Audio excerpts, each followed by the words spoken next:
Salut, c'est Renaud, investir-rénover.fr. Alors aujourd'hui, je vous amène une fois de plus dans mon bureau et j'ai même sorti mon tableau blanc parce que on va parler un petit peu technique. J'ai décidé de répondre donc à la question de Fernando qui s'interroge et du moins qui me demande des conseils sur la manière d'isoler phoniquement plusieurs espaces de vie ou plusieurs appartements dans le cadre d'une division. Alors c'est vrai que en ce moment la division est un sujet qui est pas mal d'actualité. Il y a beaucoup de monde qui cherche à faire des divisions et il y a aussi beaucoup de monde qui ont des soucis techniques liés à ça parce que tout le monde ne sait pas faire des divisions. Bon, j'en parlerai certainement dans une prochaine vidéo, c'est pas l'objet d'aujourd'hui, mais déjà je vais vous donner 2-3 conseils sur la manière d'isoler et notamment, enfin de séparer, notamment d'isoler phoniquement les différents espaces. Alors la première des choses, ça va être justement dans le cadre d'une division, comment on va séparer les différents lots. Que ce soit une division officielle ou non officielle, moi je vous recommande d'utiliser de toutes les manières cette technique parce que c'est ce qui va vous assurer d'être tranquille, de ne pas avoir de problème de bruit d'un côté et de l'autre. Alors la première des choses, c'est ce qu'on appelle la cloison SAD. La cloison SAD, c'est une cloison en plaque de plâtre, donc en plaque-au-plâtre, sur une ossature métallique, avec un isolant minéral à l'intérieur, laine de roche ou laine de verre, qui va permettre en fait d'absorber le bruit d'un appartement à l'autre. Simplement, la SAD, c'est un montage un petit peu particulier qu'on fait, et qui va permettre en fait de séparer et de quasiment remplacer un mur plein. Pourquoi? Parce que dans un appartement classique, la plupart du temps, c'est pas du tout possible d'aller mettre un mur en dur. Ce qui isole le mieux, ça serait un mur en moellon, en parpaing ou en brique, etc. Simplement, pour des histoires évidentes de poids, on ne pourra pas forcément faire ça. Donc, on va créer des cloisons en plaque de plâtre, mais qui seront d'une manière bien particulière. Donc, la cloison SAD, elle se présente de cette manière. C'est une cloison en fait qui va intégrer plusieurs épaisseurs de plaque-au-plâtre, un vide d'air et plusieurs épaisseurs d'isolant. Donc là, attendez, on va le refaire comme ça. Hop, ça va être notre sol, notre plafond. Donc, on va positionner un rail métallique ici, un espace d'air ici de 2 à 3 cm, un vide d'air, un rail métallique ici. Donc là, on aura les mêmes choses au plafond. On va mettre de part et d'autre des plaques de BA13, donc une première plaque, 2 plaques, et la plupart du temps 3 plaques d'un côté et une plaque et 2 plaques de l'autre. Souvent on a 3 épaisseurs de placo d'un côté, 2 épaisseurs de l'autre. C'est pas de BA13. C'est pas forcément toujours exactement comme ça. Des fois, il peut y avoir plus ou moins d'épaisseur de plaque-au-plâtre, mais en règle générale, on a quelque chose qui est comme ça, qui fait donc en gros à peu près entre, on va dire, 17 et 20 cm de largeur. J'ai marqué 19 cm, on va dire, entre 17 et 20 cm. Et au milieu, donc ici, je vous disais, on a un vide d'air, et ici, on a un isolant minéral. La plupart du temps, on va mettre une laine de roche parce que la laine de roche, ça absorbe mieux le bruit. Donc ça, c'est la manière de séparer les appartements qu'on utilise quand on fait des divisions officielles. Pourquoi? Tout simplement parce que ça a été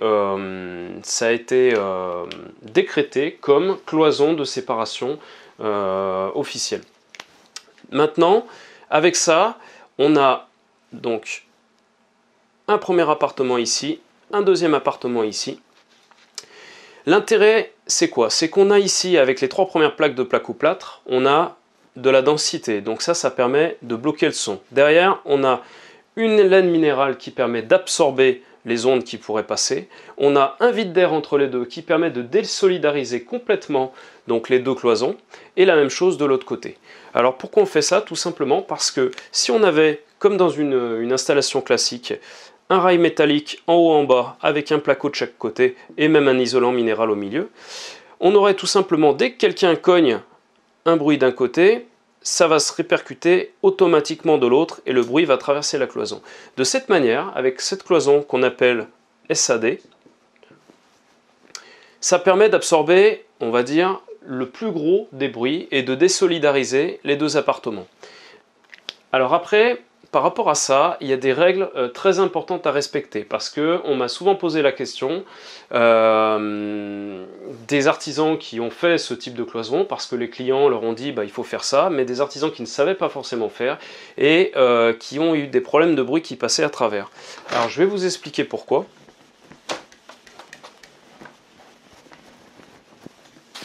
Ce qu'il faut bien comprendre pour que ça soit complètement efficace, c'est que toujours vue de coupe, vous avez le sol, le plafond. Il faut que votre cloison, elle parte du point dur en bas jusqu'au point dur en haut. Ça, c'est impératif de façon à couper. Si jamais vous avez des faux plafonds dans les appartements, ils doivent impérativement être à l'intérieur et venir contre votre cloison. Mais votre cloison de séparation doit obligatoirement aller jusqu'au plafond le plus haut possible.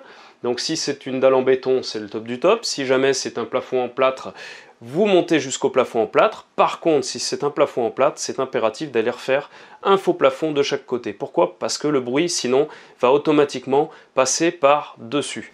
Et idem pour le dessous. Si vous faites ce type de cloison, je vous recommande fortement d'aller mettre un matériau désolidarisant au niveau du sol. Donc souvent, on va mettre une natte qui va être désolidarisante, sur lequel on va venir poser un parquet ou un carrelage.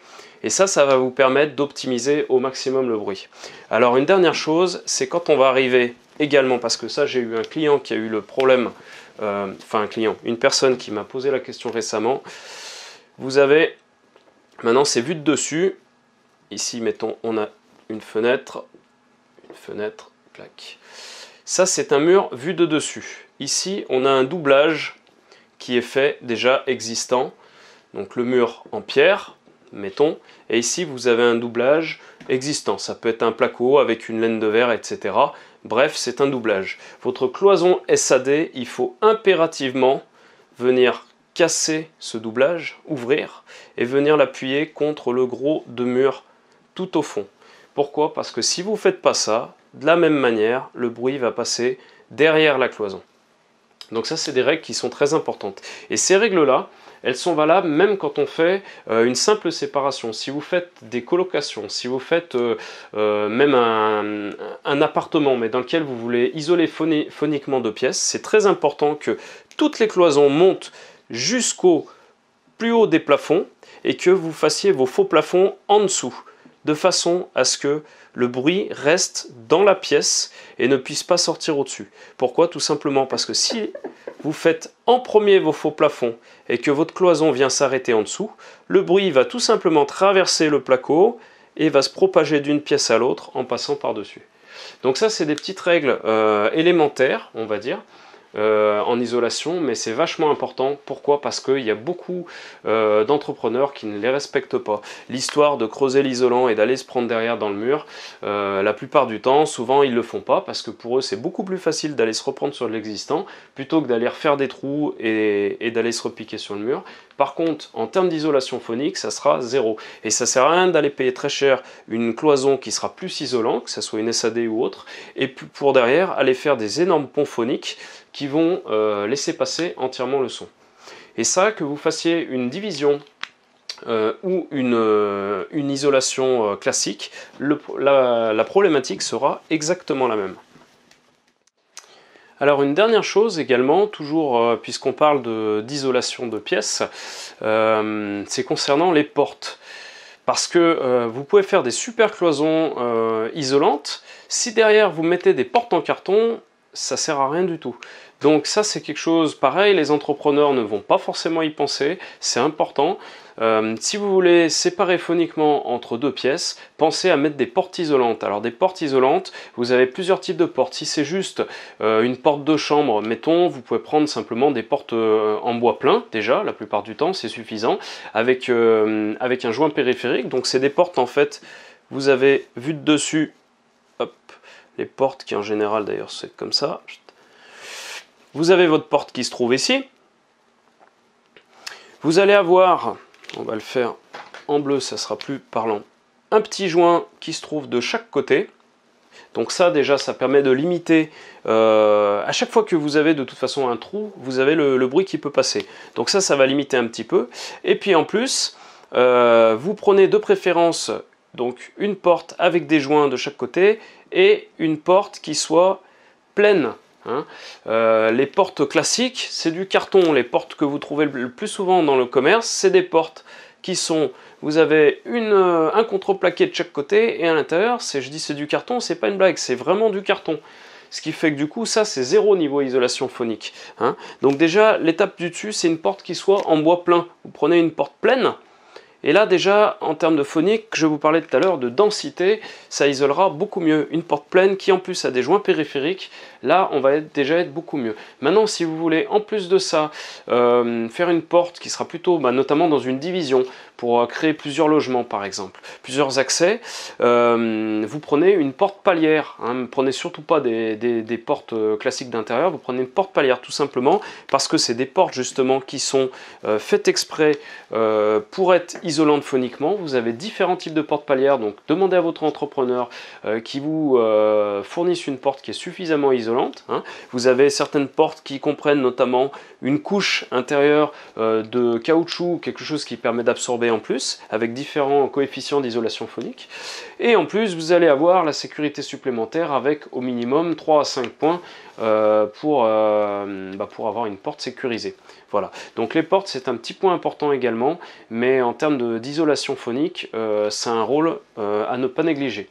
Pareil, un dernier petit truc auquel je pense, si vous avez notamment dans le cadre d'une division des tuyaux, tout ce qui serait gaines, tuyaux, etc. qui passent d'un appartement à l'autre, c'est impératif également d'isoler autour. Parce que si jamais vous avez un trou qui laisse passer un tuyau d'un appartement à l'autre, vous allez également avoir le bruit qui va se propager par là. Donc isoler autour des tuyaux de façon à protéger tout ça et à réduire au maximum la transmission du bruit. Voilà.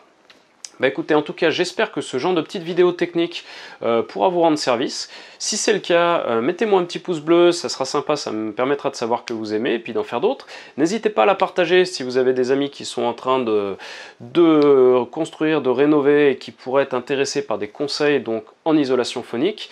Et puis, comme d'habitude, je vous recommande de liker la page Facebook pour être au courant des actualités. Vous pouvez vous abonner à la chaîne YouTube et bien sûr télécharger mon compte rendu de visite pro pour faire vos visites comme un pro. Ça se passe sur le blog investirrénover.fr et c'est 100% gratuit. Je vous dis à très bientôt pour une prochaine vidéo. Ciao!